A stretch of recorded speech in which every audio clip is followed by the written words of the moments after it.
Hi friends, உங்கள் எல்லாருக்கும் வணக்கம். நான் உங்களுடைய ஆர்கேவி எலக்ட்ரானிக்ஸ் வந்து ஆர்கேவி பேசுகிறேன். ஒன்றில் ஃப்ரெண்ட்ஸ், இன்றைக்கி வந்துட்டு பார்த்தீங்கன்னா ஒரு ஆட்டோ செட்டு வந்துட்டு நம்ம கடைக்கு வந்தது. என்ன அப்படின்னா, இது வந்து ஏற்கனவே ஒரு இடத்துல வந்து ஐசி மாற்றிருக்காங்க. மாற்றிட்டு அவர் வந்து ரன் பண்ணி பார்க்காம அப்படியே வச்சுருந்துருக்காரு. திருப்பி எடுத்து போடும்போது பார்த்தீங்கன்னா பயங்கரமான ஒரு நாய்ஸ் சத்தம், என்னென்னா ஊன்னு ஒரு சத்தம். முன்னாடி இருக்கக்கூடிய அந்த பென்ட்ரைவ் போர்டு பார்த்தீங்கன்னா அமைஞ்சு ஓடி இருந்தது.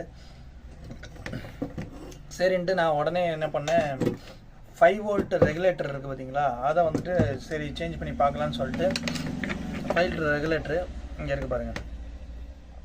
இந்த 5 வோல்ட் ரெகுலேட்டரை வந்து நம்ம சேஞ்ச் பண்ணி பார்க்கலான்ட்டு இதை செக் பண்ணி பார்த்தேன். 4 வோல்ட் தான் வந்து இருந்தது.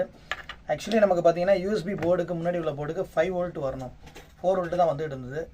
சரி ஓகே அப்படின்னு பார்த்தா இந்த டயோடெலாம் வந்து பார்த்தீங்கன்னா இதெல்லாம் வந்து கட் பண்ணி வச்சுருந்தாங்க. மேக்ஸிமம் வந்துட்டு இந்த 4440 ஐசியில் போர்டில் பார்த்தீங்கன்னா நம்ம டிராக்டரில் வைக்கிறதோ ஆட்டோவில் வைக்கிறதோ வீட்டில் இருக்கிறதோ டயோ